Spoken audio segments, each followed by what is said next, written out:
అష్టచక్ర నవద్వారా దేవానాం పూరయోధ్యః తస్యాం హిరణ్యయకోశః స్వర్గే జ్యోతిషావృతాః.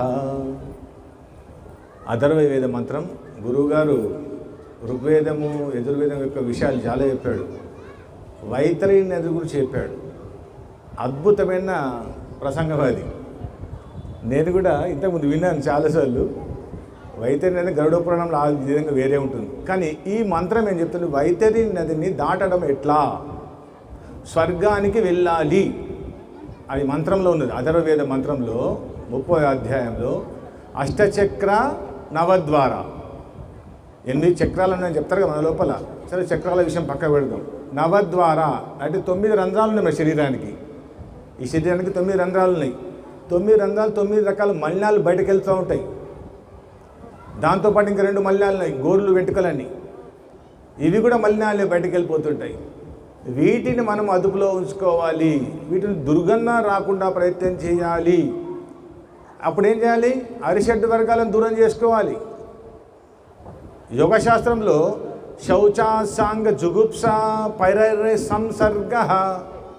శౌచాసాంగ జుగుప్స అంటే ఈ శౌచములు ఏవైతున్నాయో లోపలికి వెళ్ళి బయటకు వచ్చేటి ఏవైతున్నాయో ఇవన్నీ జుగుప్స కలిగించాయి. ఆహా, ఈ మానవ జన్మ ఎందుకు మనకు ఇంత దుర్గంధపూరితమైంది అని అనిపిస్తుంది.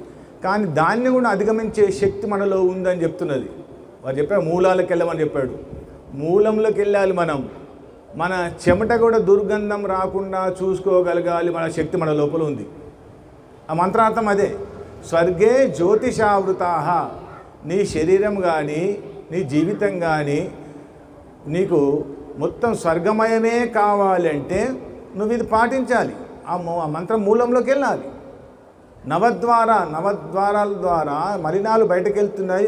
అవి దుర్గంధపూరితం కాకుండా చూడమని చెప్తున్నది.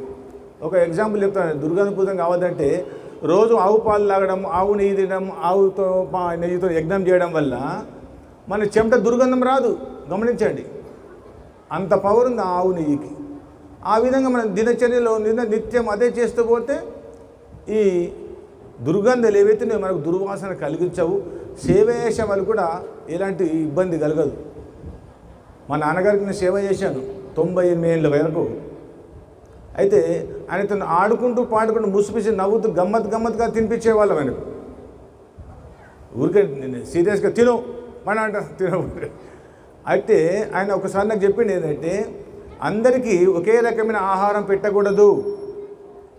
ఈ శౌచాలన్నీ శుద్ధంగా ఉండాలంటే ఎట్లుండాలంట, అందరికీ ఒకే రకమైన ఆహారం పెట్టకూడదు. వృద్ధులకు ఒక రకమైన ఆహారం పెట్టాలి, బ్రహ్మచారులకు ఆహారం, గృహస్థులకు ఆహారం, ఇట్లా 3 భాగాలు విభజించాలి. కానీ మనం ఇప్పుడు ఏం చేస్తున్నాం తెలుసు కదా, అందరికీ ఒకే రకమైన ఆహారం వండి పెడుతుంది, తినుండండి. బ్రహ్మచారులకు అదే, గృహస్థులకు అదే, పాపం ముసలి వాళ్ళకు కూడా అదే పెడుతుంది. నానా అవస్థలు పడాల్సి వస్తుంది. ఆ శౌచం ఏదైతుందో మలమూత్రాలు దుర్గంధం అవుతుంది. అప్పుడు సేవ చేయడానికి మనకు ఇబ్బంది అనిపిస్తుంది, చాలా చేయలేమనుకోడు, కానీ చేయాల్సిందే. కానీ వైతరిని దాటాలని చెప్పాను చూడండి. ఆ మనలో ఉన్న దుర్గంధాలు ఏవైతే నవరంధ్రాల నుంచి ఒలిబడేటి ఏవైతున్నాయో వాటిని మనం శుద్ధం చేసుకోవాలి. అది కేవలము భగవంతుని యొక్క ధ్యానం వల్లనే లభిస్తుంది, యజ్ఞం వల్ల లభిస్తుంది, ఆవు వల్ల లభిస్తుంది. చూడండి ఎంత అద్భుతమైన విషయం చూడండి. అందులో చెప్తున్నాడు నవరంధ్రాలను శుద్ధి చేసుకోవాలని చెప్తున్నాడు. తర్వాత ఏమంటున్నాడు, స్వర్గే జ్యోతిషావృతః. ఎట్లనట, మన యొక్క లోపల ఉన్న చక్రాలన్నీ కూడా, గ్రంథులన్నీ కూడా హిరణ్యమయం అవుతాయట. హిరణ్యం అంటే బంగారంలా ఉండాలి.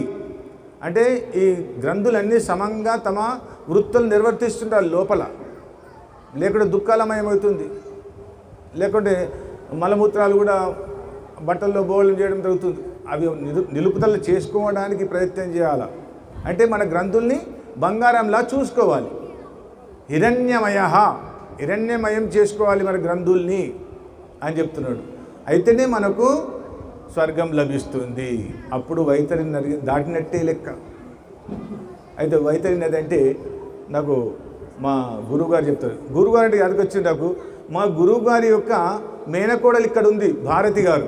ఒకసారి నిలబడండి. మా గురువు గారి యొక్క మేనకోడలు భారతి గారు. చాలా అదృష్టం. ఎందుకంటే మా గురువుగారు వేదంగా పడుతూ అది భారతదేశంలో జ్యోతిష్యం నేర్చిన వాళ్ళు లేరు, మీ మామగారు తప్పితే.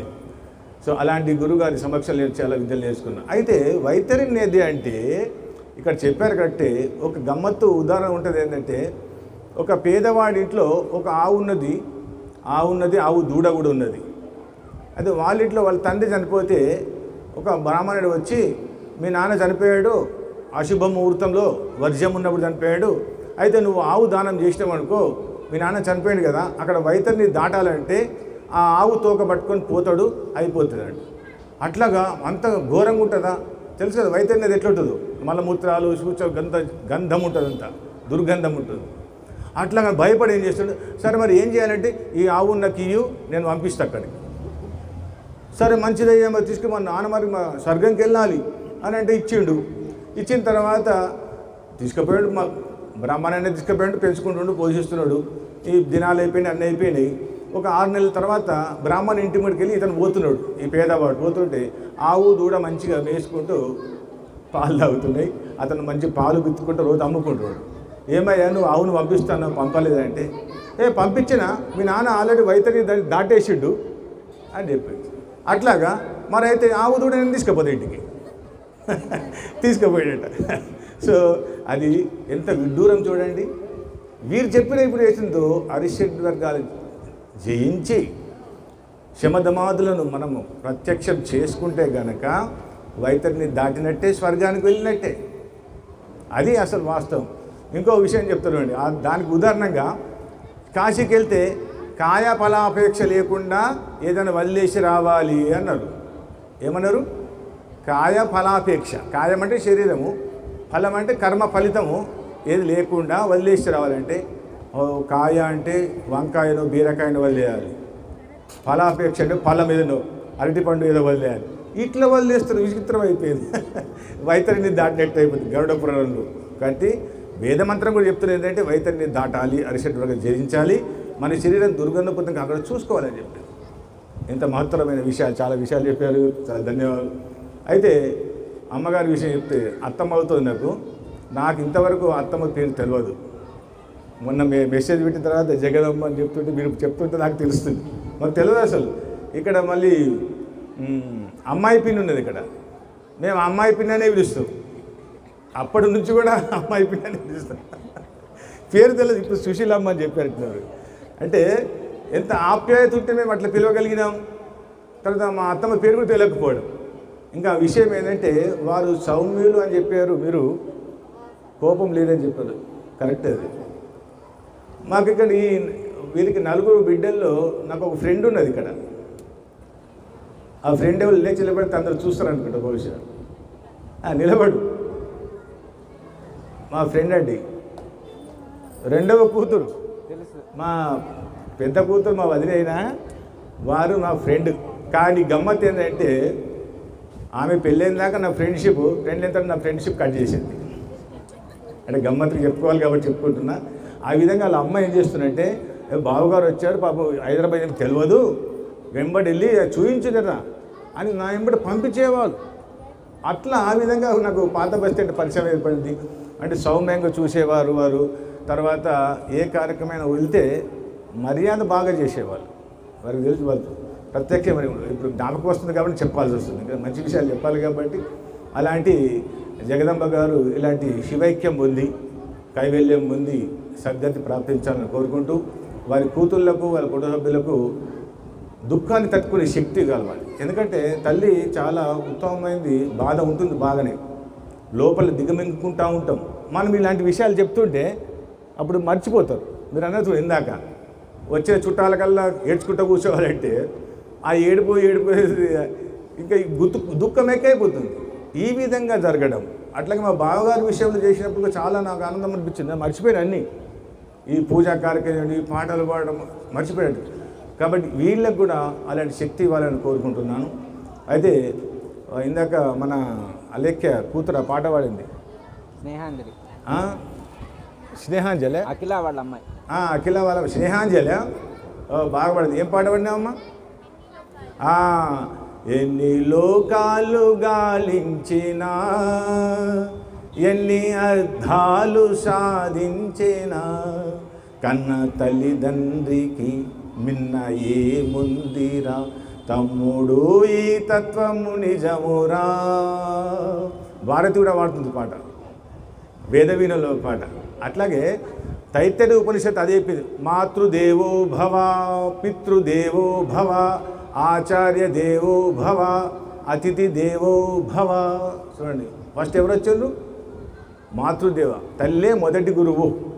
కాబట్టి ఈ నలుగురు బిడ్డలకు కూడా తల్లి అత్యంత ఆప్యాయతతో పెంచి పోషించడము, వాళ్ళ సద్మార్గం నడిపించడంతో వాళ్ళకు దుఃఖం ఉంటుంది కొంచెం. ఆ దుఃఖాన్ని బాధ తట్టుకునే శక్తి భగవంతుడు వాళ్ళకి వాళ్ళని కోరుకుంటూ, వారికి సద్గతి ప్రాప్తించాలని కోరుకుంటూ ప్రార్థిస్తూ ఓం శం. అందరికీ జయ గురు.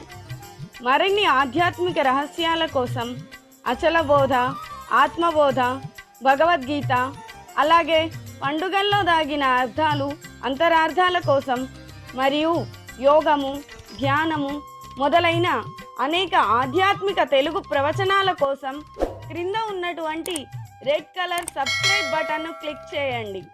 అలాగే ప్రక్కనే ఉన్నటువంటి గంట సింబల్ను నొక్కండి. అలాగే ఈ వీడియో మీకు నచ్చినట్లయితే లైక్ చేయండి మరియు షేర్ చేయండి. జై గురు.